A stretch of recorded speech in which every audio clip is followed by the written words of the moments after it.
Hi, my name is Sean Bland, but my friends call me Sean Michael or Runbum. I've run over 300 ultra marathons.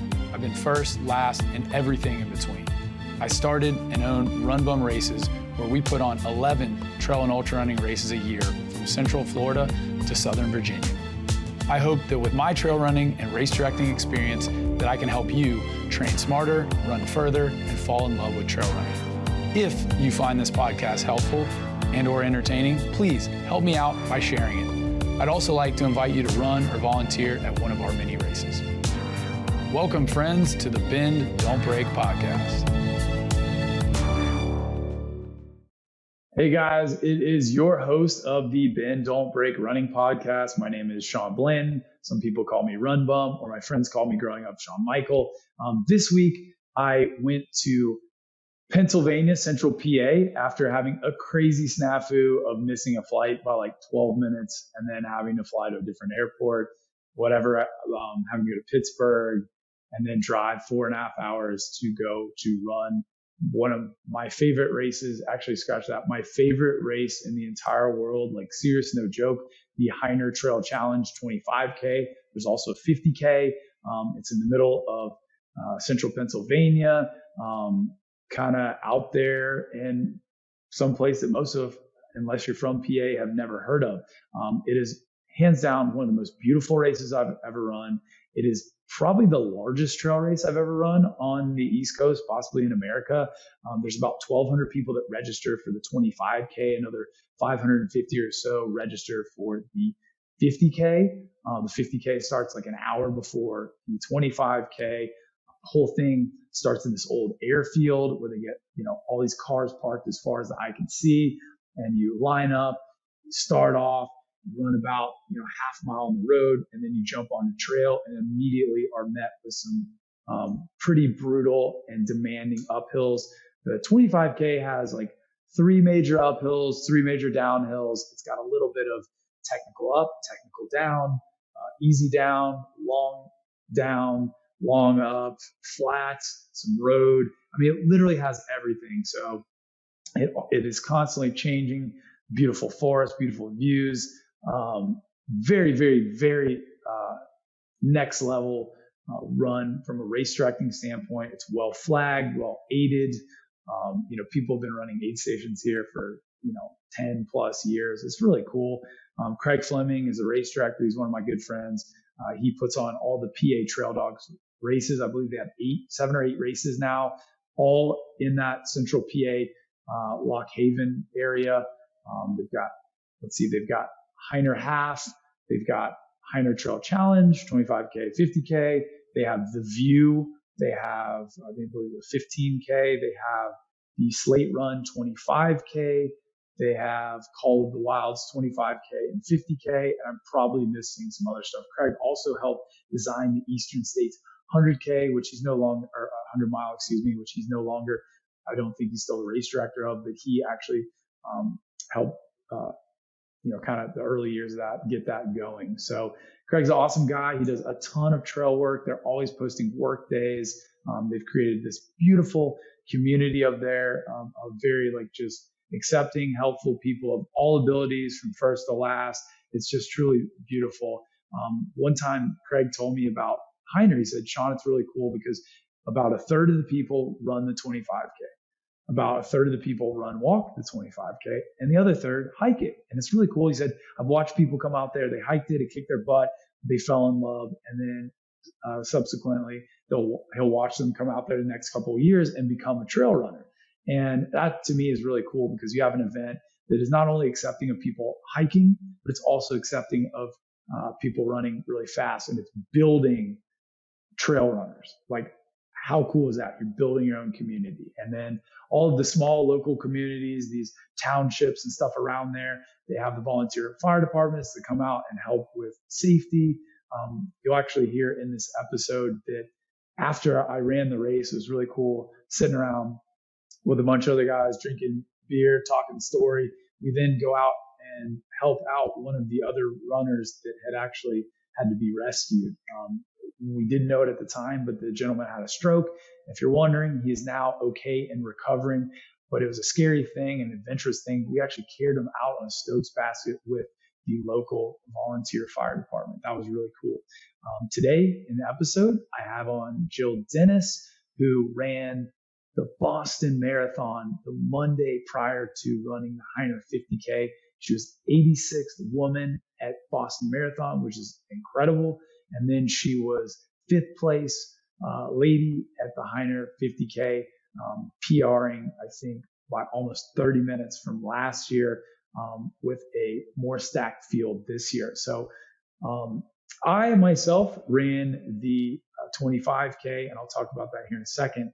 I also then have John Dennis Shaffer, or as we know him, Shafer, who is one of the main people, one of the main personalities, main volunteers of the PA Trail Dogs. He also race directs Call of the Wild's 50K in October, which also has a 25K that Craig puts on.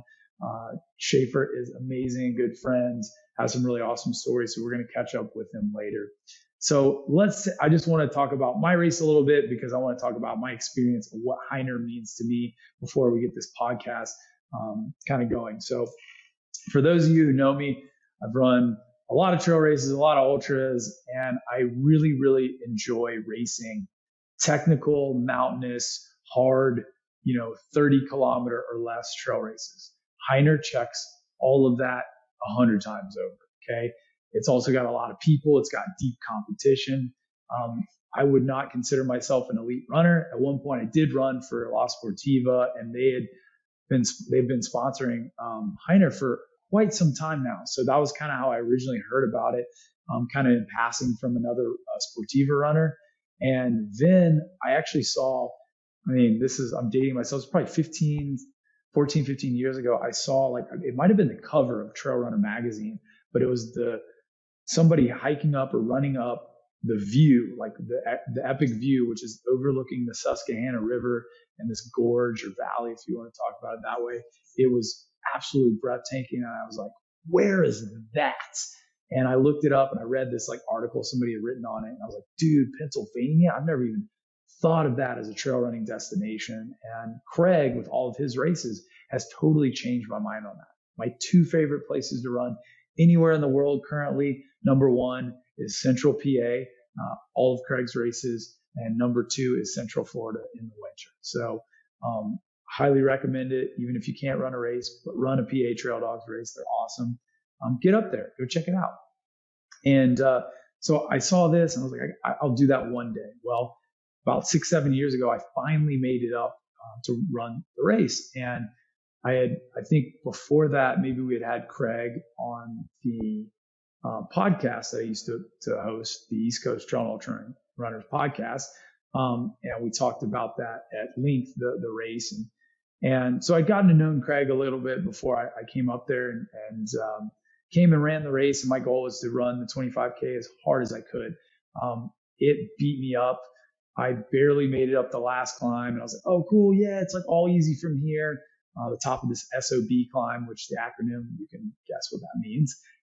And I think I found myself during that saying that many times over. And I remember getting to the top of the third climb and passing the guy who's now a buddy, who was in second. I passed him and moved into second. And I remember running scared the last 5 miles because my legs barely worked. And, a lot of it's kind of like who shows up. And I was in better shape then when I was younger and top of my game. And I ended up second overall. Matt Lipsy beat me by probably 30 minutes or thereabouts. So, it's, as a non-elite runner, it was really cool. It was very humbling and honored to be part of it and do that well. And I caught the bug. And I came back not in shape a couple years ago and raced it. I maybe 20th or something like that, but was much, much slower. And I've kind of had this chip on my shoulder where I need to go up there, not for anybody else, not to race anybody, but for me. I wanted to come up and prove to myself that I could, stop having excuses and go up there and give this race everything I had. And I got injured in November. I tore a ligament in my toe. Now my toes and my feet, and my toe does this. My toes do that now. So couldn't walk for 2 months, and I was getting in really good shape. And so I've been battling back. I came back running a quarter mile at a time, walking a half mile, finally made it to where I'm pretty much pain-free running, and, going out there and being able to run and having to run smarter. This time I can't just run balls to the wall anymore. Like, I'm older, I'm 37 now, which again isn't old. But I'm not in my early 30s or late 20s anymore, and I've got to work a lot harder for everything. So yeah, that was just a very unique experience. So when I started off, I first of all, we all do this as people competing. If you look at who your competition is, and there's probably 50 other people in front of me, and I look at all these people's results, I'm like, wow, these people are way faster than I am. And so I know that, okay, when Matt Lipsy and Ben Robinson are running a race, Ben won, by the way. I was like, I'm not even on the same planet as these guys, which is kind of relieving because there's no pressure to try to win something.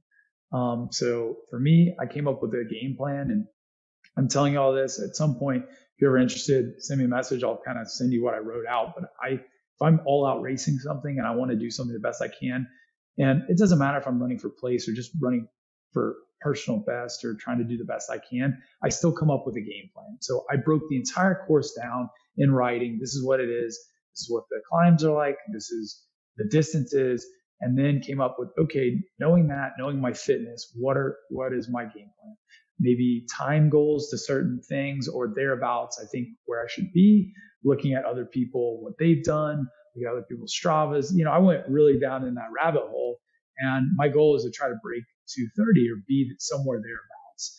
And I came up with a plan on how I was going to do that. And the whole goal was, do not race the first climb. And I think with this race, whether you're hiking, you're walking, you're running, whatever, people go all out on the first climb and forget there's three climbs total, 2 more after that, which are easier, but you get more tired, obviously.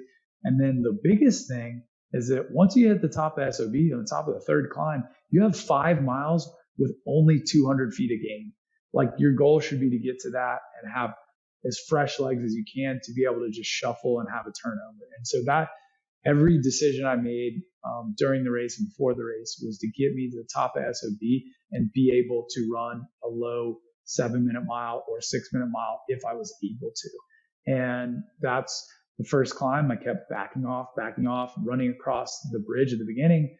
I looked down and we were running 6:30, and it's like, this is too fast. Like, I slowed down, probably let 20 plus people pass me. And I think I hit the trail at 6:55 average pace, which is not out of the question for me, but it's still a little quicker than I wanted to run. I'd wanted to do 7:30s that first mile. We hit the trail and people started slowing down as soon as we started going uphill. I think probably because they had gone a little too quick in the beginning. And then began passing people, but I still made myself, rein it in. And the reason I'm telling you this is I'm not trying to talk about what I'm doing, but you need to have a plan and you need to be willing to stick to it. And so I kept telling myself, it's like, easy on the first climb, easy on the first climb, easy on the first climb. Doesn't mean you're like just laying out for it, but still go easy. So any chance I got where it's like, okay, this is a moment to where I could push a little bit, I wouldn't do that. And it really paid off. Even on the first, we got up to the view, kind of heckled Matt Lipsy a little bit, who hurt his hamstring, trying to bust a soccer move or something. It's like, hey man, leave that to the pros, the soccer players. I don't know what you're doing over there trying to do rainbows and bicycles on Tuesday. Come on, man. But heckled him a little bit and just told him, was like, man, I'm really glad I didn't run that all out. Like, I watched the elite guys, they run up the hill. It is amazing. Like, teach me how to do that. I power hiked most of that. And as we crested over the top of the hill, was able to start picking up running. And I think by the top of the hill, I had gotten up to like maybe 6th, 7th place, which I was like pretty surprised about. But I was like, okay, dude, like, calm down. You're good. Started running downhill, got with the guy, talked to him a little bit. We had a really great pace downhill. One of the things I wrote out was, do not bomb the first downhill and blow your legs out. And so it was really hard, but having somebody else there, I was able to kind of rein that in. And then you kind of go up like a really douche grade is what I call it, Johnson run, which you got to be really careful here because it is so runnable, but it's uphill. So the first 2 miles, I was able to run a lot of that. It got really warm. One thing I've learned, if you take nothing else from this podcast, take this. If it gets hot, everybody's trying to chug a bunch of water in a shorter distance race. It's almost more important to be dumping water on you as opposed to consuming it. I ran without a bottle for 15 miles, 16 miles. I don't need a bottle. So I was stopping in all these creeks and fully trying to cool off, throwing water all over me, rubbing it on my arms, all over my body, just really trying to use that to bring core temperature down as much as possible, taking the time, right? I'd rather take time early on than be regretting it back half of it. So it still felt really good at this point. And then we kind of hit the last mile of this climb. It got steeper and I tried to run and it's like my legs just couldn't run. I realized, man, I haven't really been doing a lot of uphill running. I've just been doing a lot of power hiking and this hurt me. And I was like, oh man, there's my race. I was getting really in my own head, very negative. And anyways, got to the second aid station. I talk about this with Shafer later. I took a bad spill, was going to drop there, but those people kind of like got me amped up again and we kind of plateaued, started going downhill again. And it was like all my energy came back and I was like, okay, dude, I hit some ginger ale. I was like, dude, game on. Like, I feel good. Let's go. Let's roll this out. And was able to kind of slowly but surely start going down this hill, get speed, turnover, energy back, hit the bottom of this. I'm like, all right, I'm ready for the third climb. Was able to run, walk a lot of that. Hit the final climb to SOB, power hike, all of that. Was like, dude, again, focus on that last 5 miles. I knew I was looking at my watch. And I was like, dude, you've got, I think it was like 36 or 35 minutes to try and break 230 on this. I think I crested SOB like right around 256, 257. I was like, dude, you've got to roll right here. And so I took off, asked the people like, where's the guy in front of me? And they're like, dude, he's like 12 minutes in front of you, which I was kind of alone for the last 7-8 miles of the race anyway, last 8 miles or so, the second half of it. And I'm running in no man's land. So it's like I have nobody to pace off of.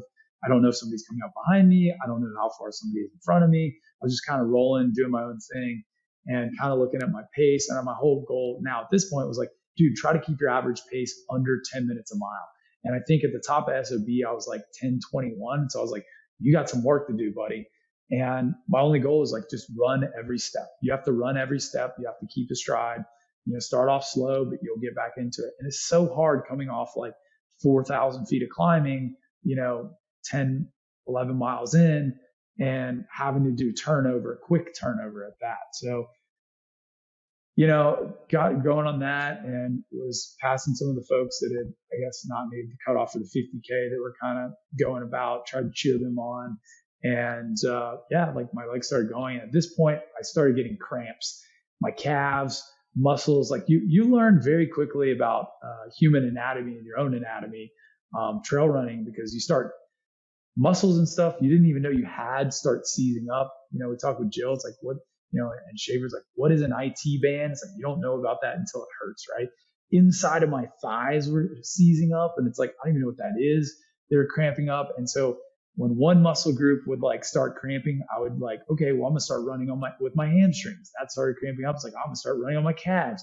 That cramps up. Now we're gonna start doing quads. And so it was kind of this weird juggle of like what muscle group is like seizing up. And I think it's just, that's Heiner, man. If you're pushing and you're going for it.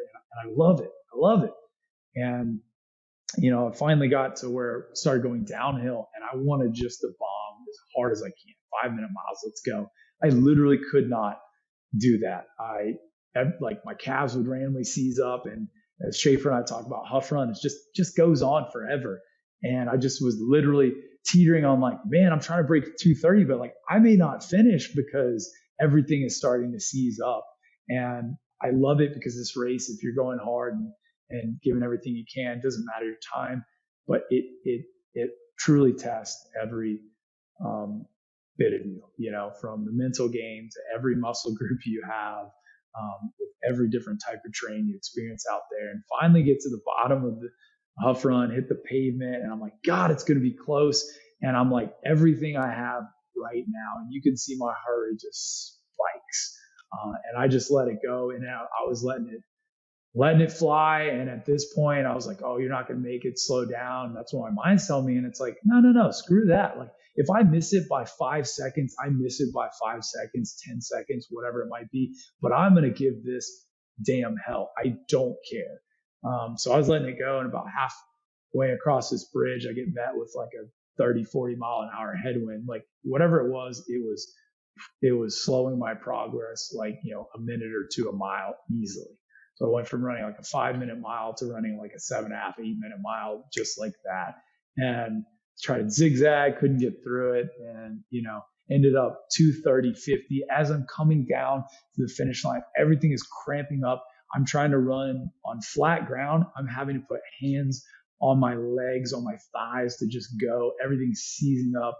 I'm out of breath. And I was almost in tears coming across the bridge, because coming back to this race and proving to nobody other than myself that I can be dedicated, I can train hard, I can do hard things, and I can push my body to its literally breaking point, as I'm seeing with all the seizing and cramping and my mind telling me to stop. But I can continue to keep going because I want to be here, and there's nowhere else I'd rather be. It brought me to tears. Like, this race means everything to me, man. This family up here is like a second family. So I'm just beyond humbled to finish in 4th place for the 25K, which in the grand scheme of things means nothing to anybody other than me. I'd way rather finish 4th place than win a race, especially to some just incredible athletes that I'm not even on that level. So just being in the same race with people is awesome. Running with friends, meeting so many people afterwards. I mean, it was awesome. My body was pretty trashed after that for like an hour or two trying to eat stuff. So big thank you to all the volunteers and all the spectators and all the runners, dude. You guys make this race just out of this world, period. As a race director who's been race directing for almost 12 years now, Heiner is better than anything that I could ever have dreamed of. Thank you. I will be back every year until I die. I don't know how much more I can hype this race, but I mean, you see the smile I get when I'm talking about it, from start to finish. It's just the perfect race. So, and for me, I left everything out there. I have no regrets. There's nothing I could have done better, only in training. But even then, coming off an injury, it's what I could have done. So I'm happy. And I'm excited for next year. And so, yeah, let's stop talking about me and my race, which I was very happy to share with everybody. I shared that on social media. So there's my breakdown of my race people asked about. And when I say people, I mean my mom asked about it, nobody else. So let's welcome, I got Jill, Dennis, and John Shafer on, and they have great stories. So without further ado, here you go. Up next on the Bend Don't Break Running Podcast is one of my good buddies, somebody I look up to a lot, the master of trail work, a pirate, if you will, of the Pennsylvania trail running, John Shafer, who now lives in Jersey Shore, Pennsylvania, which is just down the road for Heiner. He is one of the main volunteers with the PA Trail Dogs, doing trail work, helping out with the races, building the fire, doing anything and everything.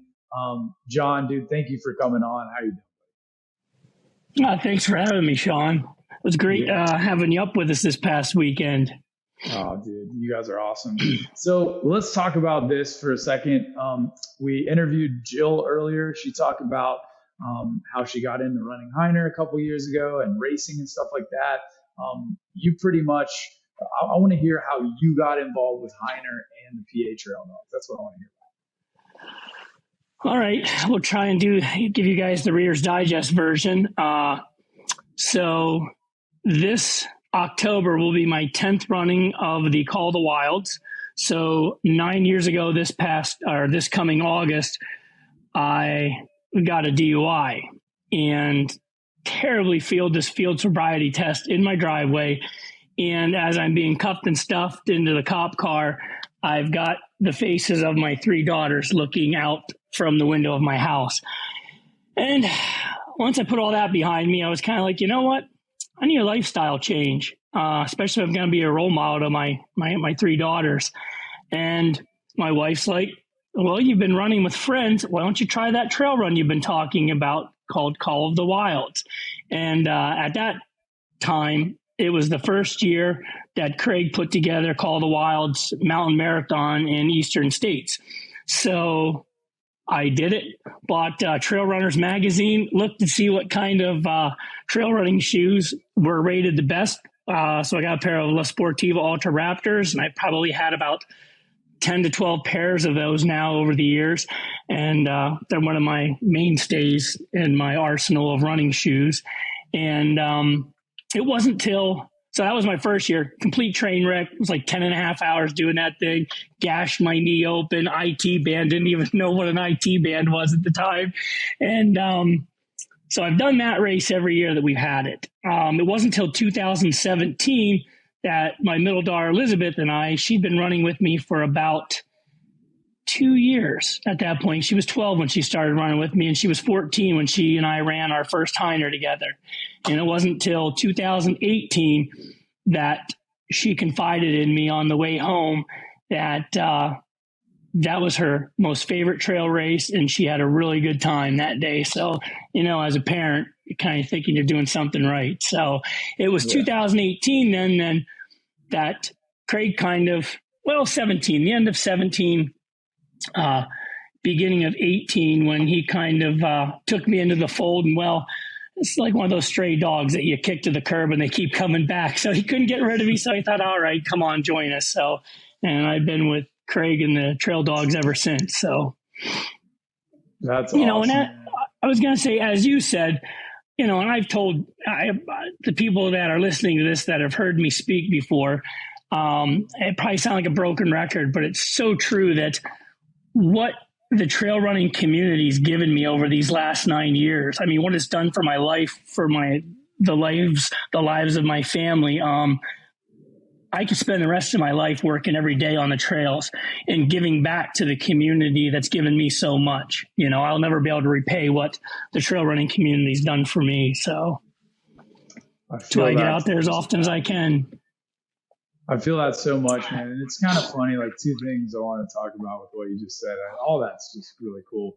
But I find as I've gotten older, and again, you say that, and at 37, people are like, you're not old, like, blah, you whippersnapper, whatever. But as I've gotten older and I've matured, when I was younger, I used to just run through races real fast. Cool. All right, how fast can I do this? How many can I do? Blah, blah. And you're just not living in the moment at all. You're just going through it. And the one thing that I absolutely love about this PA Trail Dogs community and all the races is that it forces me to slow down. As a city boy, it makes me slow down. Even if I try to run fast, like at the end, like I take it in and I appreciate you got this massive finish line at this airfield. And it's like you got food, you got these guys cooking up all this chicken, you got pizza, you got cake, like the little church ladies. Little church ladies are giving everybody cake, and it really makes you appreciate things way more. And that's one thing that that community specifically has made me realize. It's like I'm thankful for every day I'm out there being part of the race, even if I'm just talking to somebody, volunteering. I love it. And what I think is also just mind-boggling as somebody who does a lot of trail work. Typically it's like me, a couple other people. You guys are getting like 30 people out there or more on work days. Like, it is incredible. You guys are building your own trails up there. I mean, like, let's talk about that. Tell me about, so last time I ran Heiner, it was a slightly different route, the 25K. You've now built Carl's Way and I guess redone Fleming Way, or now they call it that. So tell me about like what exactly you guys did and how long that took. Well, we did that because what we used to take along, help me with the name, it's terrible, that paralleled, Cliffhanger. It goes on to private property. The gentleman passed away. The family wasn't sure how they felt about allowing us to use it for race day. So we had known that this turkey path, as it was named, existed. So we just Craig flagged out a line. We looked at it, made a few adjustments, and in a long weekend, we put that in so that we had it for the view. We had it ready for the view because that was COVID year. And so that was the year that Hyner was canceled. But then the state kind of relaxed some of their restrictions and we were able to put on the view in the fall. And so that was the first we used Carl's Way. And then that spring we worked on it again and to get ready for Hyner. And we've used it since 2021. We've used it for Hyner. And then we added Legenza Trail in at the top of the view. So the 50Kers, they shoot out instead of dropping back down into three trails. Because you went down Belt Ridge and Tanya, Craig, and I threw that sucker together. Then we had volunteers come and it got its name Belt Ridge because Craig had just gone out and bought a DR mower and brush hog. And so Tanya had a weed eater, I had a chainsaw. And so we went from the where it comes off the view down the goat path. And Tanya and I are coming back up and Craig's there. I'm like, you got the DR up to the top? He's like, no, I couldn't get it up. It's too steep. I'm just leaving it in the woods. I'm like, it's a brand new piece of equipment, a couple $1,000 piece of equipment. You are not letting it in the woods. So Tanya and I took our belts off. She took our weed eater strap off. Craig pushed. Tanya and I pulled. Oh my gosh! If anyone would see us, they would have thought we were complete idiots. But we got it up and out. So that was that's how we named that. And of course, Legenza was from our district forester there, Ted Legenza, who for many years worked with Craig on coordinating a lot of the trail work and what have you that we had up there in Sproul State Forest. So yeah, so we did 3 trails actually. And the cool thing is though, when you get people to volunteer, and I think maybe that's the attraction, is that when they're out there and they're hands-on with the trails, and then they come back and run the race, they can take ownership because people are talking about, oh man, these trails are in great shape. And, you know, whether you say something vocally or you just think to yourself, yeah, I had a hand in that. You know, I put some blood, sweat, and equity into this trail, you know, so yeah. I think that's, I don't know, one of the attractions why we get the turnout we do. No, I agree completely. And I'll be honest, I was blown away because I was expecting some like janky, you know, off camber kind of just like we took a leaf blower to something and kind of took a little hoe to it and just kind of, you know, it's fine. These are well designed, like almost like machine cut. They had natural dips in it to, you know, shed water. I mean, and it was running. It was awesome. Yeah. So tip of the hat to you guys, or tip of the beam to you. Yeah. What, so, and I think Craig said, I think it was before the race. He said that, I believe it was in the year leading up to this year's, Hyner, that you guys had done 750 hours of trail work on the trail. And absolutely. And you go out there with the chainsaw. Craig does a ton, and tell. I mean, you guys get some gnarly weather up there. You'll clear a bunch of trees, and then what? Like a week later, a couple days later, something else comes through, and then you got 50 more trees down. So the 25K course was pretty much done 2 weeks leading up to Hyner this year, and Craig went on the 50K part of it, which is also the Hyner half we do in August. And the one hollow had 32 trees down.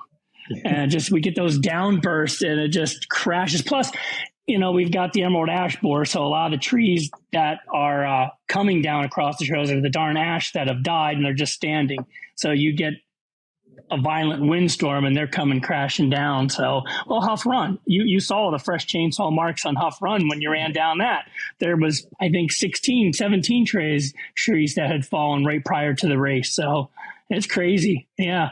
Mother Nature, if you don't stay on top of it, she takes back what was once hers and actually still is. So, yeah. And I think so. And people are like, what's the ash borer? If you're listening to this, you don't live in Pennsylvania, and we actually have it down. I think could be wrong. Like it gets down into upper North Carolina, but definitely in Virginia as well.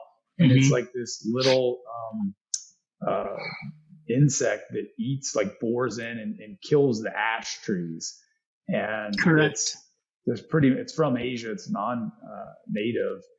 And they've tried a bunch of stuff. I know up in our Grayson Highlands state park, that's also a problem. And they tried for a while, a couple of years ago, there's like a wasp that actually eats that. And they tried bringing those over and introducing it. The problem was, it's like they couldn't get enough wasp, and it only stayed like just to this one little area. It didn't go all over the place. It would just be localized to like a tree or two. And so that unfortunately didn't work. So it's just kind of, and we've seen like over time, like, the chestnut blight, back whenever that was, it's just weird. The world's a weird place. The environment's a weird place, but and it's sad, it's sad to watch. And one thing I really wanted to touch on too, so if you've never been to Pennsylvania, and even if you have, a lot of these trails have the name Run, R-U-N, at the end of it. And that's not because it's a trail run or it's meant for runners, but that's from logging, right? And I didn't realize that's what that was from. Can you emphasize that a little bit on what that is, or go into that? Well, at one time, Williamsport, right down the road from Jersey Shore and Hyner, for those that are sports fans, it's home of Little League World Series. Absolutely. But at one time, Williamsport, Pennsylvania was the lumber capital of the world. And I forget the millions of board feet that were taken out annually from the mountains, where we run a lot of our trails. And so some of our grades that we have that we've turned into trails were either logging roads or the bluestone quarries, which you've run through a couple of those, Slate Run and at Call the Wilds. And so it's kind of neat. And then if you know the history in the area, you can pick out defining landmarks from the logging area, such as depressions where they had log slides, and they just basically would, wintertime, when they would freeze, they would just slide the logs down these troughs to the the rivers or the narrow gauge railroads that they had to haul the logs downstream or to a river or waterway to get them into the mills at Williamsport. So yeah, it's kind of cool. Yeah, I mean, and it's interesting because back in the day, they just, there was no selective timbering; it was all just clear cut. And if you look at the photos, oh my God, it's and I'm not trying to get into like environmental thing, but it's devastating. Like, it's crazy. Like, it's just everything, boom. And like a lot of these runs, they're literally like the old path or the old like log flume, if you will, that happen. And you can still see those. Like, I've been to other places where it's not a trail, but you can still see this from 100 years ago. It is very definitive, and it's in these little hollows. And so it's like every other trail is like Johnson Run, Huff Run, like all this stuff. And it's like, that was the original logging route in there. Yeah. And just to add to that, it's really unique. Like in the Tideotten Forest up Pine Creek, a valley over from Heiner, our recreational forester, Ben Sanzer, has a lot of the old maps. And so as he's opening up trails, these are in the middle of nowhere, and you've got this beautiful stone-laid wall that's a retaining wall that's holding up the road. And it's like, people would never know about that if these trails weren't reopened. And so it's just kind of neat. It's really neat to get out there and do some exploring. Like, he just showed me a trail he wants me to open up on Bull Run that goes through an old logging camp. And he said you can still see some old foundations, and there's some, old piles of steel and stuff there, remnants from the camp. So that's just, added features there, added bonus there to get out and check some trails out. So, yeah. Yeah, dude. It's, and you guys have that whole PA Wilds area, which to me, again, I didn't know anything about. I've been exploring a lot of it. It's awesome. The day after Heiner, I went and explored Hammersley Wild area.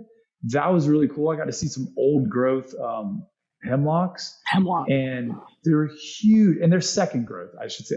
They're second growth, so not old growth, but they're still like 100 plus years old. And I mean, like, I can't even put my arms around like a third of the tree. I mean, it looked like something out of like that I would see in California, in the redwoods. It was incredible. Most of the mountains around here are fourth generation from wow. over harvesting. Yeah. And Yes. well, like Pine Creek, the Pine Creek Valley, that used to be a very deep, narrow gorge, but with the deforestation and the terrible logging practices, all the topsoil ran down, silted in, and it's, it's a lot shallower now than what it originally once was. So, yeah. Well, I got to tell you, last thing I want to say about on that was, so after Call of the Wilds this past October, which I did the 25K, which that's the 50K, that's like your event, right? Like that's right. Yeah. Yep. So like this will be the fifth year that Craig kind of turned the RDing over to me. So this will be the fifth year of that. So well deserved, dude. I might have to do the 50K this year, but I've never seen fall colors like this being from the South. Yeah, it was a pretty fall. Dude, I feel like, the things you see on the internet, like you see on TV, calendars and stuff like that. I'm like, we just don't get that in the South. Like we'll have a couple days of like, oh, it's peak leaf peeping or whatever. But like you guys got all those beech trees and stuff up there. And it's just like, it's like something I've never seen before. And so the day after Call of the Wilds, I went up, was exploring part of Slate Run. Yeah. I drove up there, and I guess it was at the Hotel Manor. Yeah. Yep. Parked right there and got on the trail. Yeah. Parked right there. Did like this loop, maybe like 10 mile or so loop, had a blast, got back, ate some food, had a beer, and was sitting right along that creek, a river, whatever. That's not part of Pine Creek. Yeah. That's Pine Creek. Susquehanna is the Hyner. Yeah. Yep. Okay. So I'm on Pine Creek, and I started talking to this guy next to me, and he's like a photographer, and he's kind of from the area, and he was telling me this really cool story, and we were talking about this. I think you were there after Heiner this year. Is that like there was a local guy back, I don't know, 1800s or whatever, when they had first, I think it's Jacob Tome, Tome. I don't know how you say it. Tome. Yep. Tome. Yep. Okay. Yeah, Tome's Run. The Tome's Run. Yeah. Well, once again, another run. Yeah, another run. There you go. And so he was like at some local bar, and they dared him that he couldn't bring an elk in. And this, we're going to segue into elk being in Pennsylvania. And he was like, yeah, whatever. I'll bring an elk in the bar. And apparently like the next night or later that night, the dude roped up a wild elk and brought it back into the bar. I think I've heard that story before. Yeah, that's that folklore, right? Makes for a good story. It does. So when I went Sunday after Heiner and went to Hammersley, I drove through elk country, and it's like almost hit like 3 elk. I was like, oh my God, they're like in the road. There they are everywhere. They're massive. Yeah, it's kind of crazy that, we've got them right here in Pennsylvania. It's neat to go up in that area, Benezet, Weedville, and to go looking for the elk. So, and if you've never heard one bugle in the fall out in the wild, it's something you need to experience once, because it's just, you can't describe it. It's something you have to experience and hear for yourself. Well, can you give us your best elk bugle? Well, it's a real high pitch. Something along those lines. But the one day it was my wife and I, and we were up there, and it had just rained. So there was a lot of fog. That fog was coming into the valley, and we were watching 3 cows and 2 young bulls kind of going back and forth and all of a sudden their heads went up, and you could just tell it was a mature elk, just lets out this horrendous bugle, and they beat feet out of there. And it was like a minute or 2 later, he just came out of the fog, and he was like a big 6x6, and it was really neat. That's awesome. So, all right, let's go back. Let's shift gears back to Heiner for a second. I think one of the, and I want to get a breakdown of the 25K course from you, like last thing that we do, but let's talk about like the post race. Everyone talks about how awesome the post race hangout is with the party. Dude, I think one of the most impressive things I've ever seen is just the amount of people who are volunteering, but like cooking, just the smorgasbord of food. Like there was somebody like grilling out nonstop, like hot dogs. And then there are these guys that it's like even Tim, the toolman Taylor, like from Home Improvement, would be like, oh. They were grilling, dude. I don't know. They had like a trailer that was just like meant for like pit barbecue, but for like, they had charcoal under it, and they had like spits, 3 different spits, just with grated, where they would smash raw and chicken quarters, yeah, and spin it, dude. Tell me about that. That's so awesome. So, and see, that's a neat thing. And like with all of you guys, and that's what's so cool, I think, about the whole trail running community, not the spider web here, but how you guys all give back to the communities in which you run your races. That is a local gentleman right up in North Bend, Wildfire Barbecue or something like that. Craig, like you had mentioned, gets the church ladies to do all of the desserts. And, we have a local brewery who's partnered with us, which is amazing because, some of their beers are named after, there's SOB and there's a few other ones, that have our trail names to them. So, it's ways in which Craig can give back to the communities in which he host his races. And awesome. It's neat. That's like the morning of. It's just Heiner's. We put on a lot of great races, but Hyner has its own special lifeblood about it. I mean, I normally don't drink coffee in the morning of a race, and like I was still amped up. I was wound tighter in a rubber band, ready to go. I mean, we got 400 plus people ready to do the 50K and over 1,000 to do the 25K. It's just, there's an energy. I don't know.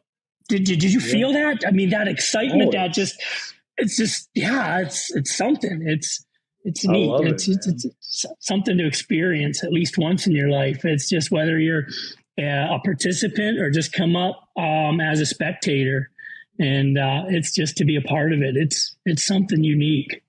It really is. And there again, I mean, not touting any of our horns, but, there we had a runner that had some problems this year. And Craig said, we need a couple people. And shoot, we had more I wish we would have brought a few more with us. But, you, Mike J, Lee Arbogast, JD, Craig, the race director. I mean, we all jumped in vehicles to go help the local EMTs and fire rescue get that gentleman out. And I mean, that's what you do.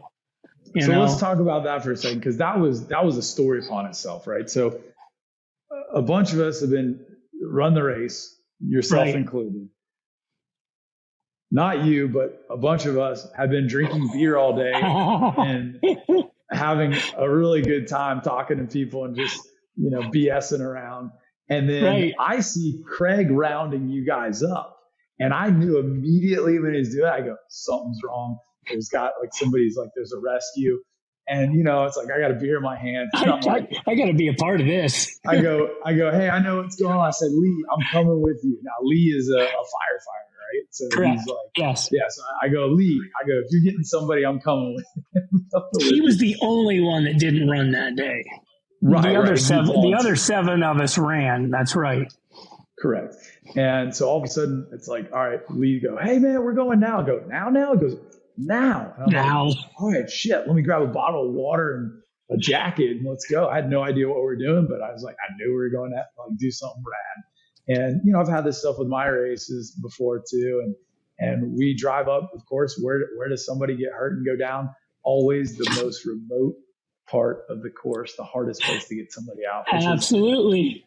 Down Johnson Run, no cell service. The radios weren't working down there. And all we were told was like, hey, there's a guy, he's in a basket. We knew who it was, carrying him out. They're already doing that. So we hiked down. Of course, it is the rockiest, nastiest section. And we're like, oh man, we're gonna have to carry this guy out. So we get 5-10 minutes down, kind of run, jog, walk in, and we're all kind of hobbling a little bit because we just slogging. Absolutely. Yeah, and we came up on the volunteer fire department, and it's like, you could tell that these guys, man, they've been hauling them out probably for an hour plus at this point. You could just see the wave of relief come over their faces when there was 8 of us going down there. Where do you want us to grab? Not one argued with us. Oh, grab right here. Yeah, grab right here. We need someone up front. But And so for people who, just to paint a picture, so we're down there. It's not dark, but it's like, kind of getting close to the sunset. And the heavens opened up again, if you recall. It was a downpour. It started raining. We get down, the guy's in a Stokes basket, which is basically a basket they use to like immobilize people, and it has handles. There's about 10 handles going around. And so we get 4 people on each side, so basically 2 on the front, 2 on each side. So you've got like 8 people on it, right? And you think like, 8 people, carrying this one person's weight, it's still heavy. We're all tired. And, so anyways, we start carrying this guy, and he's wrapped in a space blanket. I can't even see his face. And you guys knew him, this guy, Frank, and super, I found out, super awesome guy, typically more backpacker. And we thought he had taken a fall. We didn't really know much because it wasn't self-service. Right. All we know is the goal is get this guy from here back up the crappy, rocky, horrible uphill trail that we're going to have to go up now. And I remember a couple of us saying man, we already did this damn climb once today. We didn't like it not carrying. So we're carrying this guy, and all of you guys are all heckling the dude. And I'm like, this is funny. But unbeknownst to us, the guy had a stroke. So now I feel terrible about heckling. I went and visited with him Monday after work at the hospital because he was taken to Williamsport. And I asked him, I said, Frank, do you remember us harassing you a little bit? Oh, yeah, he said, I remember Craig saying, Frank, I can think of 5 better ways to get attention than this. So, yeah, he took it all in stride. But now he's okay, right? Yeah, he was released yesterday afternoon from the hospital. He's got to take it easy. He's got a stress fracture in his left foot. And with the stroke, he had a little bit of a brain bleed. So they said that won't be a problem. It'll just be absorbed. So he's got to take it easy here for 2 or 3 weeks. So good luck to his wife, Andrea, trying to keep him down. So, but yeah, he's doing great.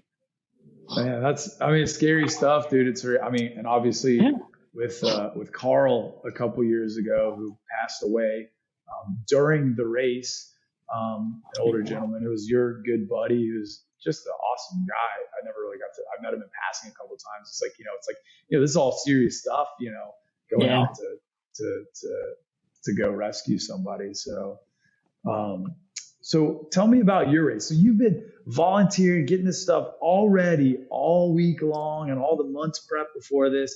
You told me you showed up with only what can best be described as a teenage boy's fantasy amount of firewood to build a fire that's signaling the International Space Station.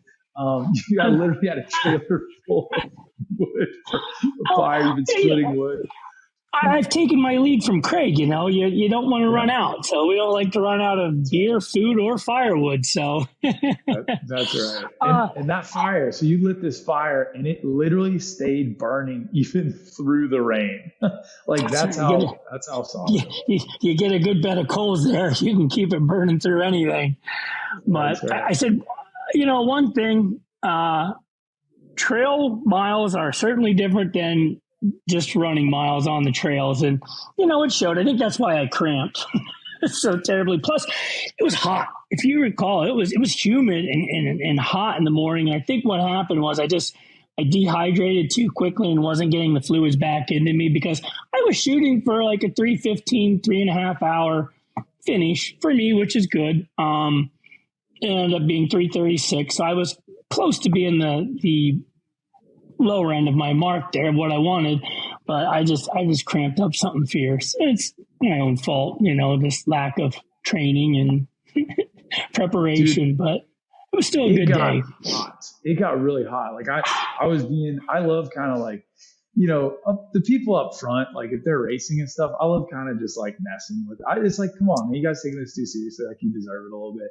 So I was just we were running across the bridge at the beginning, and some guy's oh man, it's going to be hot today.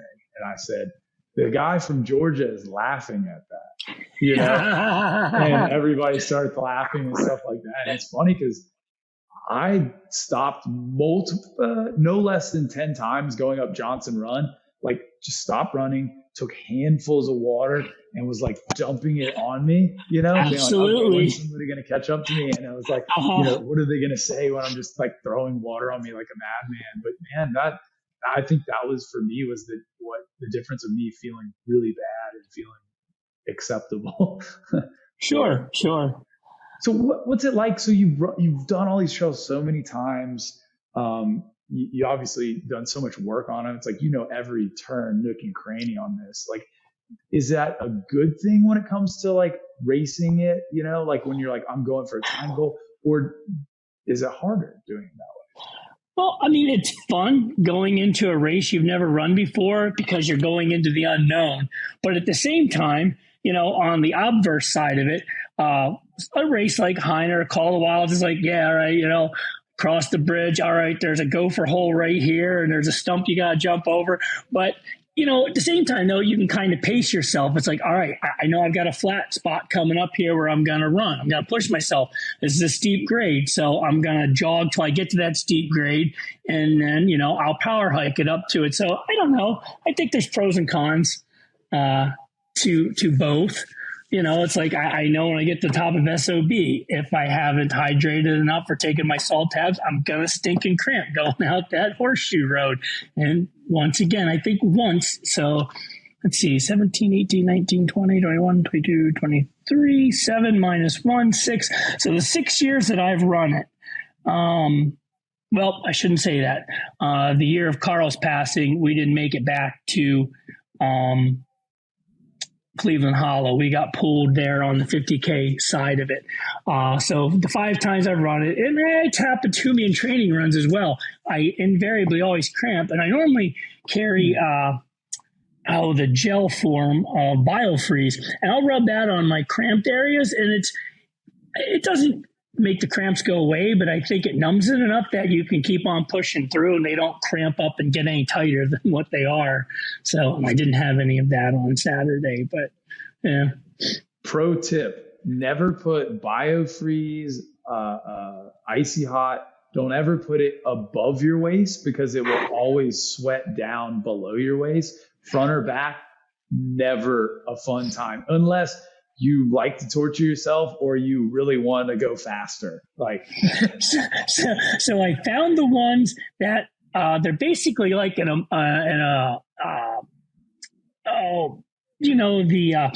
when you pass out, the ammonia smelling tabs, salts, dude. I love they're like a smelling salt. They just break, and so they kind of have their own applicator on. That way, you don't get it on your fingers. Because the same thing, if you've got after you've applied it and you stop on the side of trail there to relieve yourself, that kind of wakes you up as well. So, yeah, those are the good ones to have.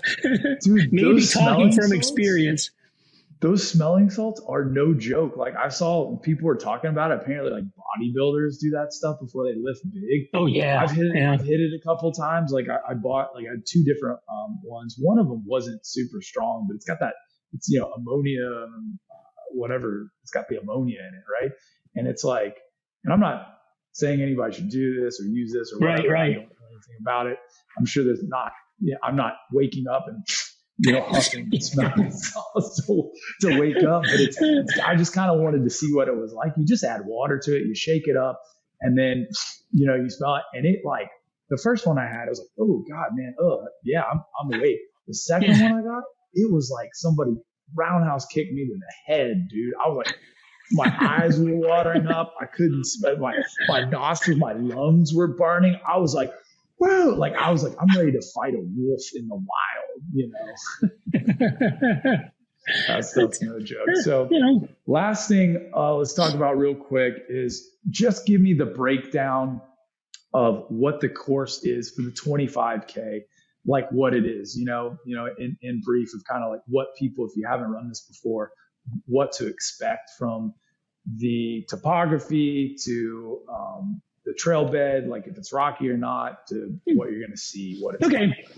So 3 major climbs. You start, as you mentioned earlier, at the airstrip. You're lined up with 1,000+ like-minded people, and you go up, you get on the hard top road, you go across the stinking bridge, which, morning, start of the race, great. You've got that adrenaline rush. You've got people all around you. You're running, you're laughing, you're talking. You've got the day ahead of you.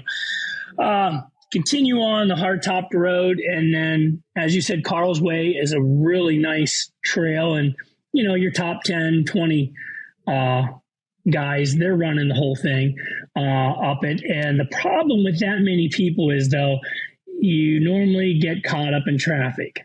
And there are places to pass, but it's like you've got a whole mountain ahead of you, a lot of racing to go, so conserve your energy. So you make it up to first grade, flat, and you get down Fleming's Way, which is a very runnable grade because it's on an old tram road. Then it goes to single track, which is, that one's not bad. And then you're going up Reichert Hollow. There again, an old grade, most of the way till you get to the single track back over to the escarpment, which leads you to the view. So that first, kind of call it one climb, really.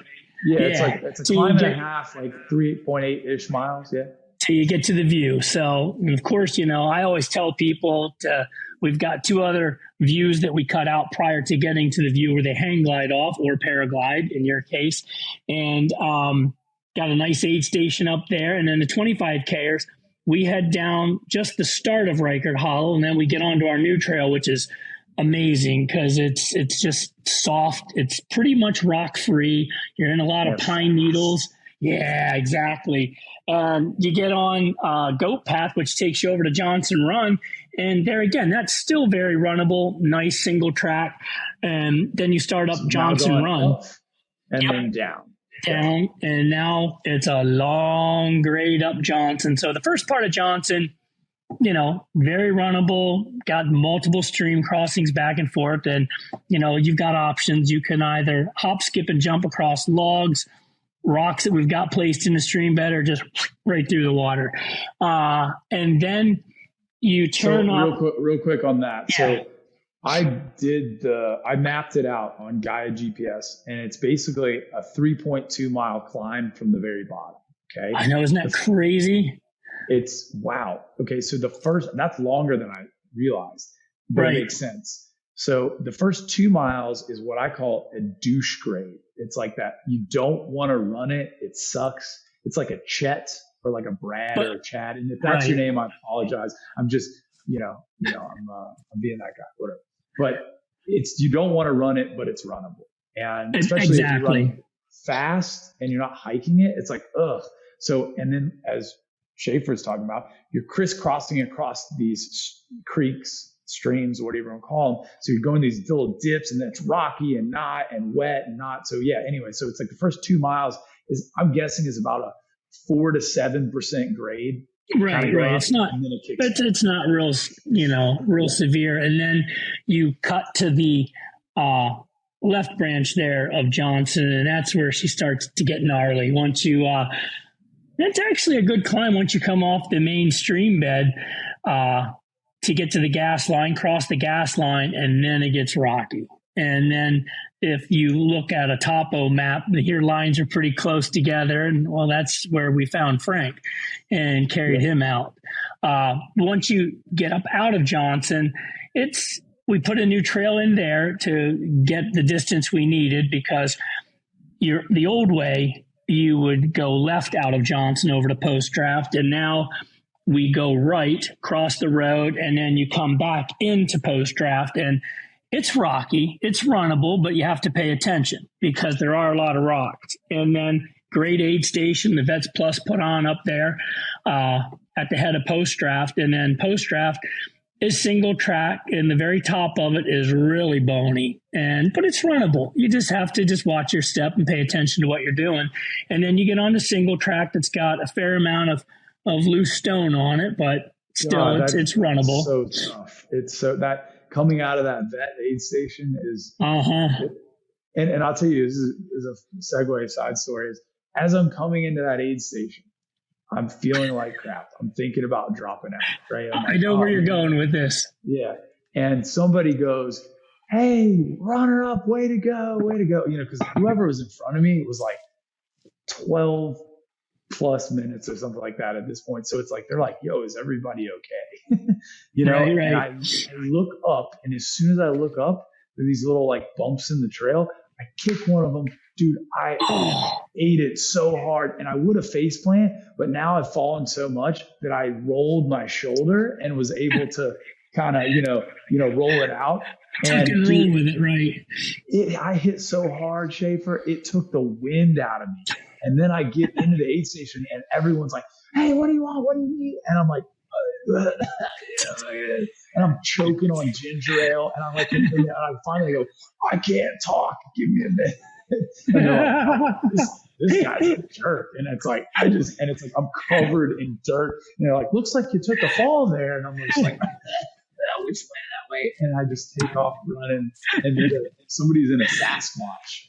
Yeah, I was going to say the Sasquatch is like, at that point, I'm not liking life too much, and I'm like, because I knew we had post dropped and then Cleveland Hollow and SOB left, There's this woman dressed in a Sasquatch outfit dancing and cheering. It just changed my whole mood. It's like, went into the aid station there with a much better frame of mind to tackle the second half of the course. But so you make it down post draft, where the firemen, they always set up a privacy P-tarp there to go behind if you've got to relieve yourself. And then you start to climb up Cleveland Hollow, which that's where we spent a lot of time this spring. And I think you would have to admit it was much improved from the last time you were on Cleveland Hollow. And there again, there's parts of that where you can do a slog.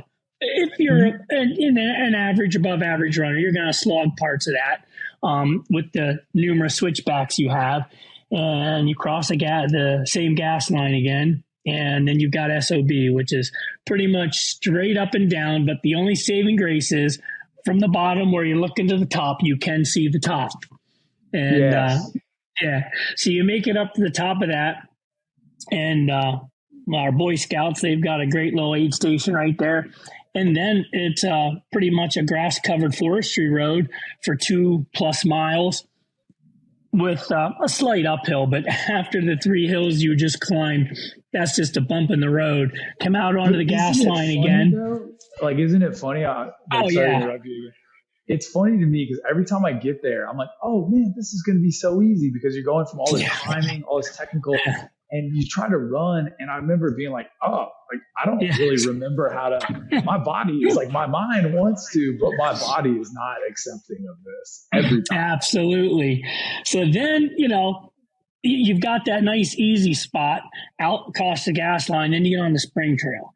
Spring Trail is bony. It is rocky, and you really have to pay attention on that one.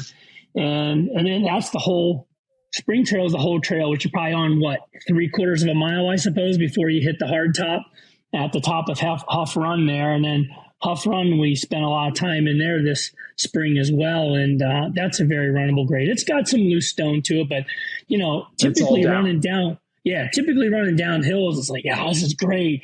And, 5-6 minutes into it, you're like, okay, when the freak is the bottom going to get here? So it's like you look for that footbridge across out in front of you there because you're almost to the bottom and to the road that takes you back to the finish. And my buddy I hooked up with, Josh Barr, and we could see the hardtop road when the first 50K passed us. So I take that as a win because the 50Kers have passed me earlier than that in previous years. So we made it almost to the hardtop road. He yelled, "Runner coming back." And so we just stepped off to the side. He went down by, and then a good buddy of ours, Reagan McCoy, local guy, he was right behind him going, and Josh and I make it to the road, and you could see first place guy in a yellow jersey out there pretty good. And then poor Reagan, and all of a sudden you just see Reagan do these funky gyrations. And I'm like, oh my gosh, he's cramping up. I'm like, Reagan, run through it. Get going, get going. And it would have been so awesome to see the two of them finish because it was 38 or 40 seconds, which, in a trail race of a 50K status, that's not a lot of time. So that would have been exciting to see that because I believe the next third place in fourth place. It was like 8 or 10 minutes then. So those two guys were going at it. And if you look back through the race pictures, at different times they were at the aid stations together, and one would leave before the other, and so that would have been a neat slugfest. So you get back on the road, out the road, across that darn bridge, and I'm telling you, that's the worst part of that race, because it's like, oh my gosh, am I ever going to get across this stinking bridge? There's 32 storm sewer grates going across that bridge, so I count them. So it's just one of those things I do to kind of get me from point A to point B. I thought I loved the bridge because once you hit the road at the end, it's like I think it's 0.6 of a mile to the finish, thereabouts. And I'm like, okay, cool. I felt terrible at that point, but I felt my legs felt good enough. I was like, cool, I'm gonna go. And for me, I was battling trying to go sub 2:30, and I'm looking at my watch. I'm like, I think I'm like going to be right on it, and your mind's doing everything like trying to trick you to slow down, and I'm just like, shut up legs, shut up mind. I'm going. And I felt really confident about it. I was running really fast, and I get about a third of the way across the bridge, and then I hit like a 30-40 mile an hour headwind. And what was up with that wind? That was ridiculous. And I just remember thinking, it's like, oh, I'm going to go sub 30. And it's like, the hell you are. Yeah. And then finally it broke about, 2/3 the way across. Yeah, just say it's 2/3, 3/4 of the way across, and then it's like you get on the other side there. It's like, okay, now we can get moving again. Yeah. And I was like zigzagging, trying to get through it. Nothing. The cool thing was, and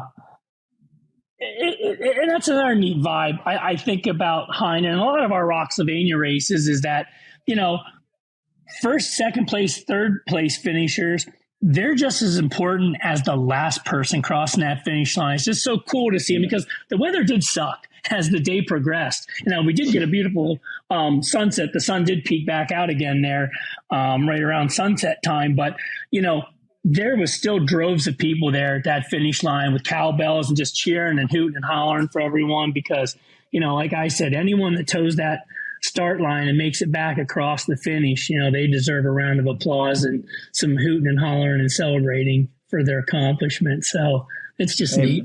It's neat. And it actually is funny because the cheers and applause get better and better and better the further into the race you get. Absolutely, right? Because you're getting runners that just got done with it and they're like, yeah, you go, man, or you go, sister. Good job. Woo! Because we're done. It's like, yeah, we know what you've been through. Yeah. That's awesome, man. What a great experience. What a great race. Dude, I appreciate everything you do. I appreciate you being such an awesome buddy to me and so welcoming and hospitable. You guys are awesome. And, if people want to come check out your Call of the Wilds 50K or any other PA Trail Dogs races, where do they go to find that? I'm just going to say, we're very accepting of everyone. So just, if you're on Facebook, I know for a lot of you, especially you youngsters, that's kind of old school, but you go on there, look up PA Trail Dogs, become a member, and that's where we post everything. And, that's what we tell people, like, how do you get so many people for work days? Like, well, we post, when we're going to have work days, and then Craig will do these cool little things like, well, can you make it, Thursday, Friday, Saturday, or Sunday? And he kind of has a little itinerary of what we're going to be doing. And if like there's a favorite part on the course you want to work on, it's like, oh, I'm going to work Saturday because we're going to work, on Huff Run or something. So, but yeah, you can find everything there. Oh, and everything's on Ultra Sign Up then too. All the races and, Call the Wild is held in October. So, but yeah. Buddy. Well, I hope to make it back up there this year to do that race. I got some redemption for that. Oh, and, you've got places to stay. You already have a PA Woodsman. So, you don't even there's no pressure to come in first. So you're good to go there. One of these days I'm going to get axed or one of those things like that. Maybe when I start training harder and everyone else gets hurt. There you go. That's right. As they get older, right? Yeah. Well, much love, buddy. And I appreciate you for taking time off work to come do this and just everything, man. Much love, dude. Thank you. Well, hey, thanks for having me on. Appreciate it. And appreciate your friendship, my friend. Yeah, back at you. All right, next up on the Bent Don't Break podcast is Jill Dennis from Nashville, Tennessee. Jill, welcome to the podcast. Thank you for being on. Thank you for having me. So this past weekend, you ran the Hyner Trail Challenge. You ran the 50K. You crushed that just after running Boston Marathon on Monday. Before that, I had all my friends, like Pennsylvania is kind of like a second home to me. I feel like with the running community, like Heiner, all the PA Trail Dogs races, Craig Fleming, John Shafer, who we have on later, all these people. It's like a family, brothers and sisters. It's so much fun. I hang out for the weekend with all the races that come up there. And every single one of them is be like, you have to get Jill on. We want to hear Jill's story, talk about Jill. So you actually ran this race a couple of years ago. It looks like it was your first trail race. Is that correct? Yeah. I ran the 25K first. And so I guess that was 2021. And then last year I ran the 50K, which was my first ultra. And then this is my second year doing the 50K again. And you just thought that the 50K wasn't enough. You had to do Boston on Monday to just kind of prep your legs, right? Well, it just happened to be that way because I want to go for the blacklist this year. So it's just up for Pennsylvania, the Triple Crown plus the blacklist. So that would be getting all three of the races then plus Black Force, all those races. So when I looked at my calendar, when I registered for Boston, I knew that was going to happen. And then Hyner, actually, I guess I registered for Hyner like before Boston because I registered basically a year ago and Hyner. And then when I looked at Boston, I was like, oh shit, like it's literally the same week. But I was kind of thankful because Boston was my main priority this year. And I was thankful that came before the 50K, just because I didn't want to like too trash before Boston going into it. But yeah, I had 2 races within 5 days. Well, and it's funny you say that because I was talking to somebody else and they said, oh, like, Shannon Ray also did that as well. She did the Boston and the Hyner. Apparently there was a couple of people that did. That's news to me. But they said, well, it's really tough when Hyner's on Saturday and Boston's on Monday. Cause like it kind of rotates based on, I think on like the hunting calendar. And I just, as crippled as I am today, just doing the 25K and we're like Wednesday, I can't imagine doing like the 50K and then a couple of days later doing a road marathon. I mean, that's just, and like nobody jogs Boston, right? Like it's all out effort, Yeah. I'm glad I couldn't imagine doing it that way. Like I said, I'm glad it happened Boston first and then the 50K. Cause, the next few days after Boston, I felt pretty good besides when I was running a little bit. I'm doing a run streak this year. So like every day I'm at least running 1 mile. So after Boston, I was like, okay, I got to run a mile today. I got to run 2 or whatever. And for the next few days, my ITBN on my left side was hurting a bit. And so I was a little scared going into Hyner, but then, and I was just stretching and foam rolling a lot. So by Friday though, surprisingly, I felt pretty good. And then Saturday came around and honestly, I felt really good for the race. So yeah. That's awesome. So take me through this. So like, how does one train for Boston and then like a mountain running trail race at the same time? Are you just only doing road miles for Boston and hoping that, okay, it's good enough, I'll just kind of, supplement hiking here and there? Or how do you do that? Yeah, good question. So yeah, in Tennessee here, or in Nashville, I do a group run on Tuesdays, Tortoise and Hare with some friends, every Tuesday night. Basically, it's just like a 5-mile social run through Percy Warner. And again, I'm not like going hard or anything, but at least gets me in my trail shoes, gets me into the trails. But that's pretty much all I did this year. I did do a race in January, Blacktoe, which was a trail race, a 24-hour trail race. Was it like a 4 or 5 mile loop, and did that for 24 hours. And so that was the only trail race I did this year. And then after that was done, all eyes and all my effort was on Boston. And then, like I said, every Tuesday I just did 5 miles. So besides the Tuesday night runs, all I did was all out for Boston and did road running, had like a half marathon, a 15K race. But this was actually my first time ever like training for a race. I'm pretty new into the running community. Only about like, honestly, my first race was Hyner 25K, I would say, like real official race. So it's only been like 2 years, and I've kind of just went into races just kind of winging it and got pretty, I don't want to say lucky, but did really well. And so when I knew Boston was coming up, I decided I was going to really train for it. And so I stuck to speed training. I stuck to like a strict, pretty schedule, and did mostly all road running for it. Wow. So when you say like Heiner a couple of years ago, 2021 was your first race, is that your first trail race? Like you were already doing road running before that? No. So I used to live in Florida. After college, I moved to Florida for about 6 years.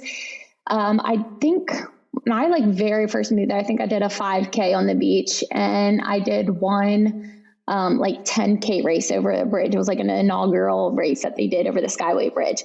Other than that, I only ran on Sundays, and it was like a 3-mile run every Sunday. That was just because I was doing CrossFit and stuff. I was like, this is like my recovery day.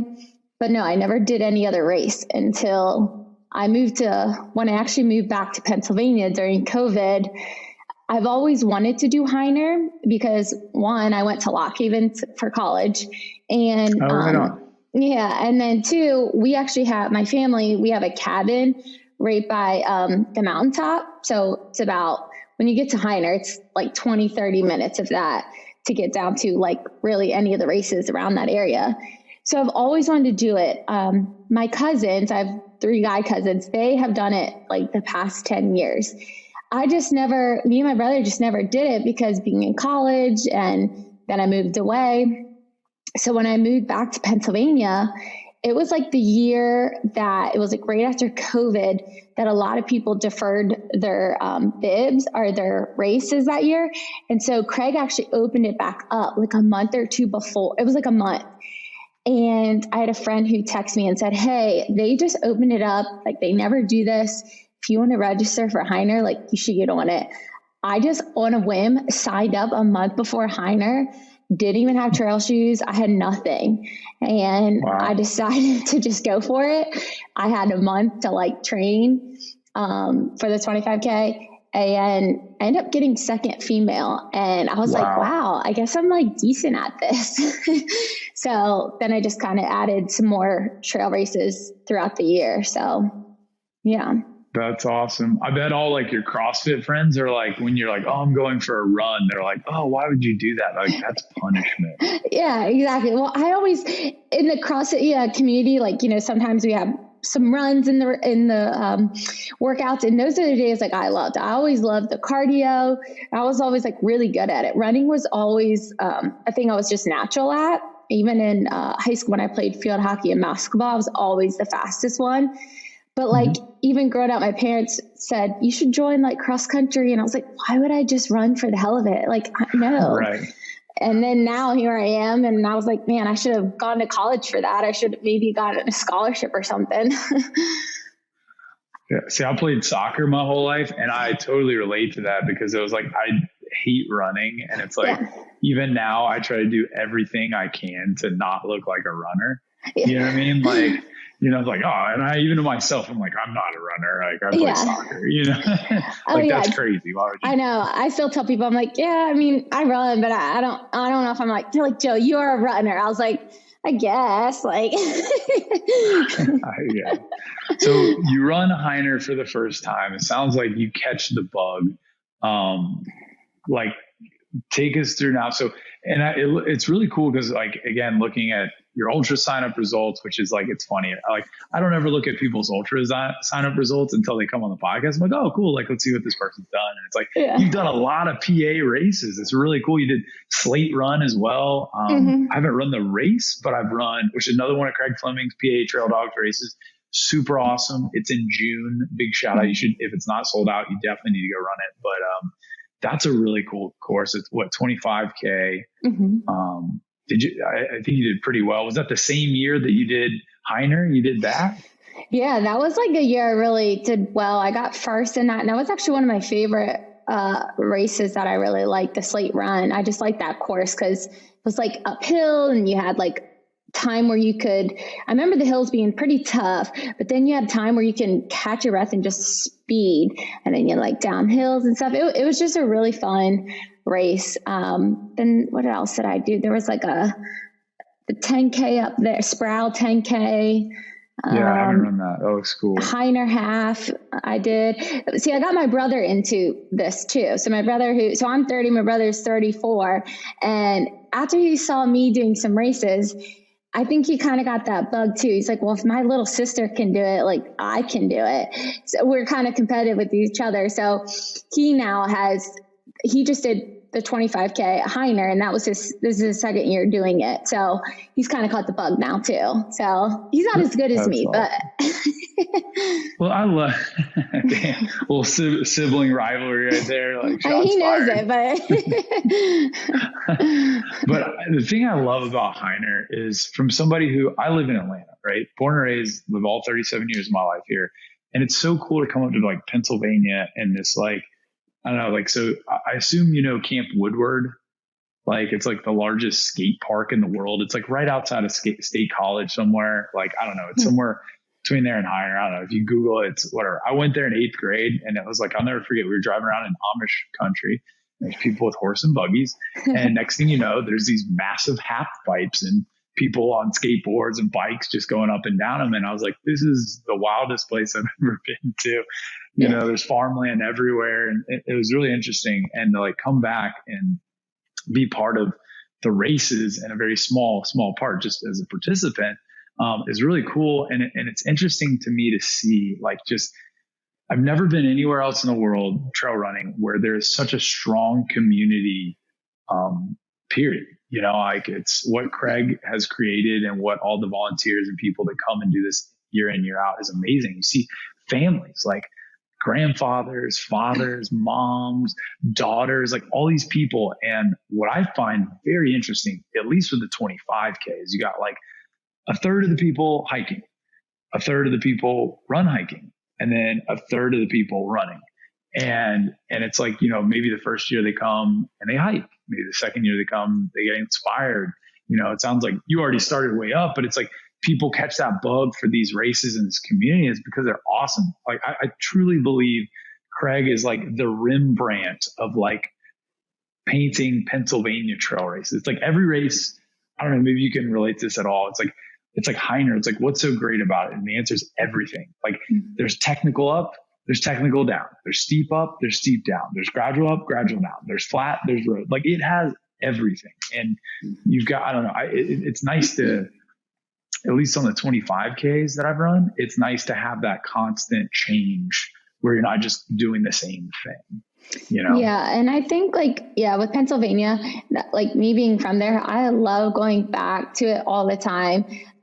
Like you said, the family, and I was actually just telling somebody today, so I'm a personal trainer, so I talk with people all the time, all day long. And someone today was like, so did you meet like people at your races and stuff? And I said, to be honest, like at Boston, no, not really. Cause yes, there's, you know, I'm with like 30,000 some people. And yes, there's a lot of people, but besides like the girl that I sat beside on the like shuttle, you know, nothing against road running. Like I still can't decide which one I like better because I love going fast. But when it goes to road running, like when I'm running on the roads, I'm going so fast. Like I am not talking to anybody during the race. Like I'm there to go as fast as I can, win the race, and get it done. Now, trail running, not that I'm not trying to do that, but it's kind of, for the most part, a lot of people know this, is you're run walking. When you get to those uphills, a lot of times you're walking and you're probably going to get stuck beside somebody, or, you know, there's a time where you will get with people and start to hike and chat with people and get to know people. I mean, there were so many people during this past race that I talked to. And then even afterwards, you know, you sit there and you celebrate. Whereas like Boston, it's okay, get past the finish line. You got to keep moving, like get out of the way. And that's the thing about the trail community that I like 10 times more than the road is everybody it's just like a family. And when I did Hyner for the first time, 2021, I was like a lost puppy. I went in there not knowing a single soul. I didn't know Craig. I didn't know John Shafer. I didn't know anybody.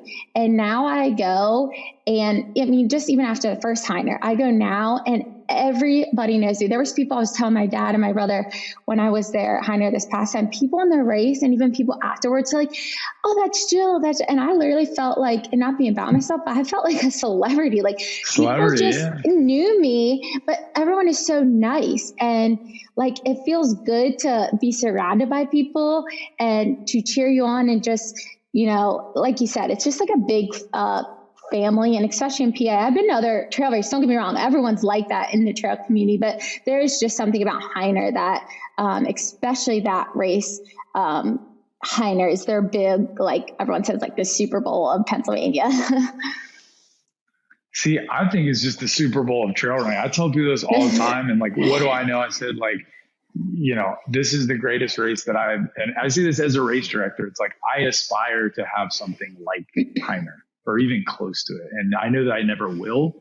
So it's like a good thing to chase, but it's just super fun. Like again, like that community, and it's like you get to the top, like the first climb for, you know, both races, 25K and the 50K, you get up to the view and it's gorgeous. Yeah. I've flown my paraglider off there a bunch. I mean, it's just breathtaking. And typically when you get up there, you're huffing wind and there's all these people, like right when you're like, oh man, I'm kind of maxed out. The people are like, go, go, go, go, go, you know, and it's like, it's just infectious, man. I mean, it's just, there's not like a lot of races you go to where people cheer you on or even know who you are. Right? Yeah, exactly. Yeah, I know that first climb there, I remember always looking at my watch. I'm like, it is only like, because you look at the bottom and you look up and you can see Hyner view, like you can see the little, like look up, like the view up top. You're like, I had to climb that mountain. Right. And really it looks like it's like 10 miles away. And you look at your clock, like your watch, and you get up there, it's like maybe a little over 2 miles. You're like, I have only climbed 2 miles. But like you said, like everyone's up there cheering you on. And I remember one of my friends, he was behind me, or I went to pass him on the hill. He's like, Jill, don't forget, like you have to keep running while you're up there because of the cameras. You got to get a good picture while you're up there. I was like, yeah, that's right. You got to look good for the camera while you're up there. See, I'm all about that power walk. I'm like, nothing will ever make me like, hey there. And then you do the golf, like the golf wave, like, hey. Yep. So let's talk about your specific race this year. You're coming off Boston. I think I read something like you were 86th or 82nd female. 86th female overall at Boston, which dude, that's incredible. Okay. So you obviously blasted it and smashed your body on Monday, 5 days prior to Hyner. You're coming in, you've been foam rolling, you're trying to work out the kinks. You don't know what's going to happen. Like what's your game plan and how did your day go? Yeah. So like I said, I was like kind of like scared going into it because the next few days I was talking to some of my friends like who are PTs and they were like, how are you feeling, Jill? What do you need? And I was like, man, my left IT band, which I have like like every runner probably has some type of knee or arthritis or runner's knee, quote unquote. I have that in my left knee. But my left side, my left like IT band, and I don't really ever have that. And it was just when I was going downhill. And so like I said, I was just really foam rolling, stretching like crazy. Friday was finally feeling a little better. And then Saturday I was like, all right, well, popped a couple ibuprofen and going into the race. And honestly, I felt good, but I am super competitive. Like I love to be first female. Of course, I want to be first female going into race. I'm never the person who's like, okay, we're just going to go run this and see, I always want to try and be, that's just how I am. But I knew coming off of Boston, like, my main goal for this though, was to beat my time from last year. So if I rewind back to last year, this was my first ultra. And I learned a lot from it because I went into it last year, the first 13 miles, not taking any liquids in, not taking any nutrition. Cause I just was like, I was scared that oh gosh, what if it upsets my stomach? What if, but it backfired because once I like needed nutrition, like we all kind of know now, it's when you need it, it's like too late. And I just couldn't get caught up. And I did well for 13 miles. I was leading the pack, but then I got so tired and I was just falling behind. So last year I ended up getting like 4th female, but my time was like 6:01. This year I got 5th female, but my time was 5:35. So I beat my time by like 25 minutes. So I was really happy with that. So going back to it, I went into this race thinking, all right, I know more about nutrition now. Still learning with it and stuff, but my goal was about every 5 miles, because that for me works usually. Every 5 miles or so, take in a gel and, a little bit of water. I had a waist pack with 2, either Gatorade or electrolytes and water. So I usually use Huma for my gel. So I would take like one of those in, about every 5 miles. I think I end up, maybe 5 gels throughout the race. And then, once in a while I popped the electrolyte pill, and that seemed to help. So I felt really good throughout the race. And I was like, you know what? I led for a little bit of the race, and I was like, all right, don't get in your head. If a girl passes you, you just can't, cause sometimes I let that really get to me mentally, and I waste so much energy trying to catch up. But this time I was like, you know what, you've got to just pace yourself. You got 30 miles. And so, some of the girls, they passed me, and I ended up catching some of them, and I was happy with it, the overall, because I beat my time, like I said, from last year. And you said you were overall, what place were you for the ladies? 5th. That's awesome. Yeah. What to me is so incredible. And that, first of all, the whole feat you did in like a 6-day period is amazing. But what I love about Heiner, and I don't know if I like racing sub ultras. Like I've run a lot of ultras, but I've only raced a couple of them. I really like, anytime you're racing, I would rather not win a race overall and be like 4th, 5th, 6th place to a stacked field than actually win the event. Yeah. And same. To me, and Heiner, whether you're doing the 25K or the 50K or any of Craig's races, there's so many people that come and just throw down. And it's like, this is their A race of the year. They train all year for that. And that's who you're running against. And it's cool. There's like 40 or 50 deep sometime, men and women's field. Mm-hmm. Like that's, So, the 5th place is amazing. That's awesome. Yeah, those girls were beasts. I do look at ultra sign up usually before races to see who I'm going up against and what their stats are. And when I looked, a lot of times I'll be ranked, pretty high up. And I looked and I was ranked like 5th or 6th. And I was like, man, who's in front of me? Mm. And I looked and I think some of those girls who did beat me, they were in front of me. And sure enough, the girl who won, she's from Colorado. She's not even from Pennsylvania. So she just came out. Wow. And I think when I read the news the article, she heard this was like one of the best races in Pennsylvania to do. And she wanted to come check it out. And she crushed it. So that's awesome. Yeah. I always find it interesting, who Heiner captures.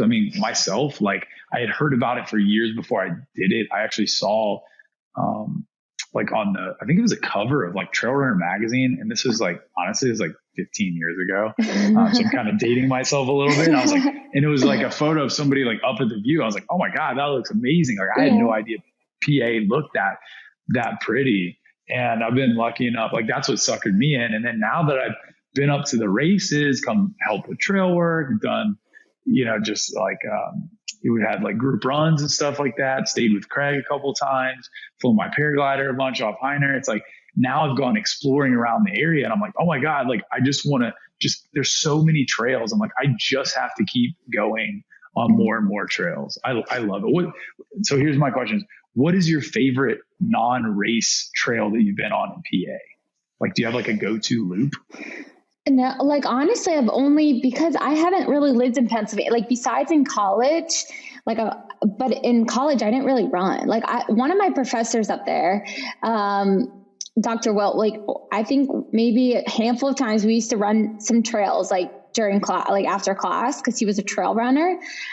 But I couldn't tell you what trails they were back then because I had no clue.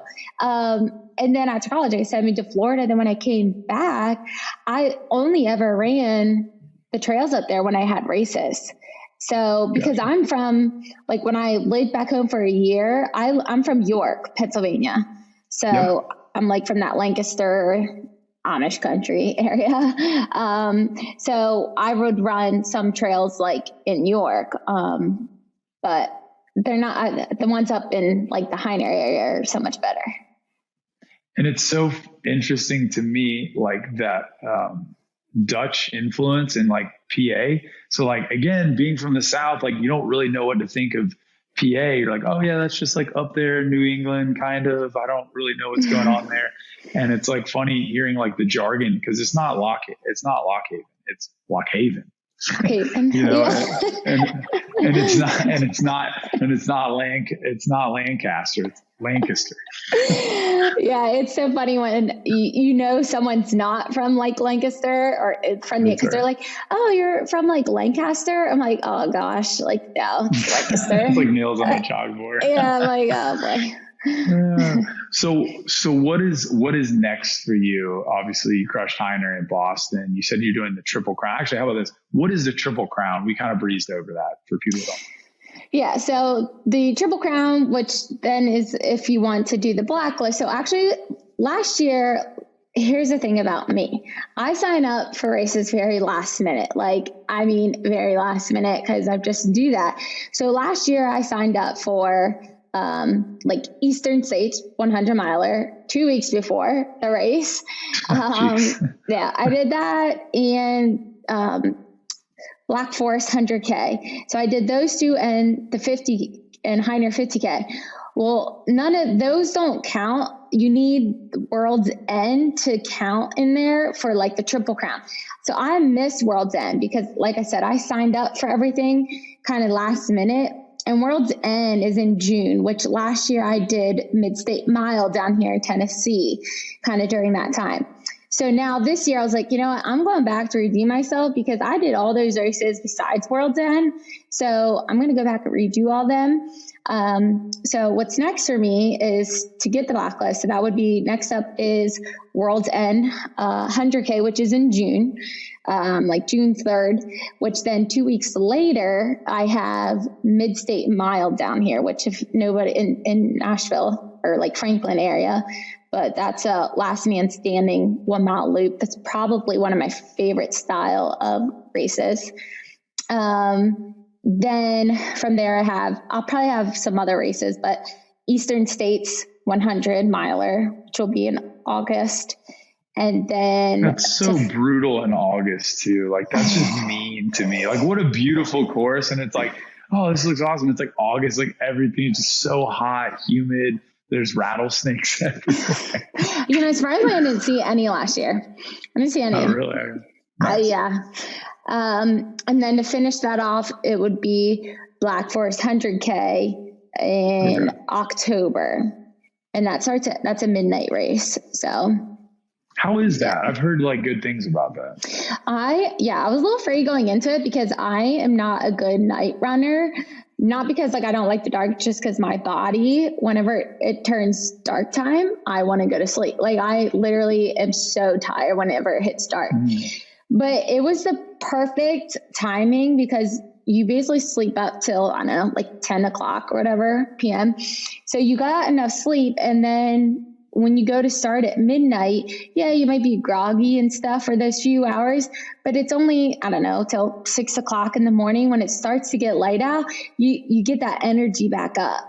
So it's not long that you're like tired for, whereas if it's like when you're running Eastern States, it's a 5 a.m. start, you're good all day long. And then you start to get tired. Well, now you got to stay up all night long. And I struggled so hard during Eastern States at night. This year I'm actually looking for a pacer because, I had a pacer last year, but I need a pacer during the night because I'm going to fall asleep when I walk and run. You guys heard it here first. If you're in the PA area, or even if you're not, and you can keep up with Jill, you can keep her awake. She needs a pacer. Here you go. I do. Yeah. Yeah. But yeah, that's what I got. Nice. That'll be awesome. Yeah. I've heard, like, I know Dave Walker. I've seen him a bunch. Obviously World's In, race director. And he was actually out at Hyner hanging out for a little bit to finish, and then it rained and then drove everybody away. So, yeah, well, Jill, it's been awesome having you on. You're amazing. Keep it up. It's so awesome to hear that somebody just kind of like, oh yeah, cool. Like, I'm just doing trail running and doing like really well and training. That's really awesome. I love your attitude. I love that you've gotten your brother into it. That's super cool. So hopefully, like, people listening to this, will hear your story and be like, I need to go up to PA and run, or maybe I'm living local. I just need to just jump in on it. So last thing I try to ask everybody is, if you had one tip of advice for people who are trail runners, what would it be? Like I tell my clients, even now, you just need to start. So many people come up to me. Like, I had a girl yesterday who was like, Joe, I want to get back into running. Like, how do I start? Honestly, before I even got into racing, I used to only run on Sundays. That's the only day of the week I ever ran. I even only used to do that before I did my Hyner 25K. And my goal every Sunday was, whether my goal was to run a little bit faster. So let's say I ran 5 miles. Maybe it was each time to get just a little bit faster, or the next time I ran, I was going to add maybe a mile, or maybe it was just like a half mile. It's whatever. Again, everyone's goal is going to be different, but it's till you can get comfortable each week. But you just have to start. Like, everyone, if they just put it on their calendar and just do it, it's eventually going to get easier. But especially for a race, like I have other clients too, where it's like, I'm thinking about doing this. Well, don't think about it. Just sign up for it. Because once you sign up, then it's going to make you like start to train for it. So yeah, you just need to start, put one foot in front of the other, sign up, get out there and train a little bit. And especially now, it's summer. Yes, it's going to get a little hot out, but at least it's not going to be freezing. So I think what Jill is saying, I'm nail on the head. And what Jill is saying is, don't do what she does and wait till 2 weeks before the race and sign up. Sign up now and train. Yeah, exactly. Don't do what I do. That's what I say. Well, girl, you're awesome. Look forward to following your adventures and how you do. I'm sure next year you'll come back and crush Heiner and win the 50K, I'm sure. I need to win it here soon. So there you go. Yeah. Keep that accent, PA. Yes. All right. If you had a fun time listening to this and you're from Pennsylvania, considering going there, I don't care where you are in the country, sign up for this race. It goes on sale probably in the next couple of days. Go on to Ultra Sign Up, search Hyner, and you'll see Hyner Trail Challenge. Make sure you click on that event and you click watch any race on Ultra Sign Up. You can do that and it will alert you when it's about to go on sale, when it's going on sale, and you will have minutes from when it goes on sale to sign up for it. You've got to make that decision. Just make that decision. Like we talked with Jill, make that decision, start training. You got over a year, sign up for some other races, check out PA Trail Dogs, other races. Hey, come run one of our races. We have some awesome fall races that are on sale. Sky Summit 25K, 50K last week in October. We've got Wild Florida, which is third weekend in November 18th, down in North Central Florida. It's beautiful. There's a 50K, 12 mile, 6 mile. And pretty soon we're going to have some other races going on sale. Cloudland Canyon, first weekend in December. And of course, Forgotten Florida in February. We've got 100 miler, 50 miler, and some other distances. So thank you guys and gals for listening to our show today. I'm so excited and very thankful to have both Jill and Shafer on. I hope to see all of you guys very soon at a race, a run, or just out there in the wild.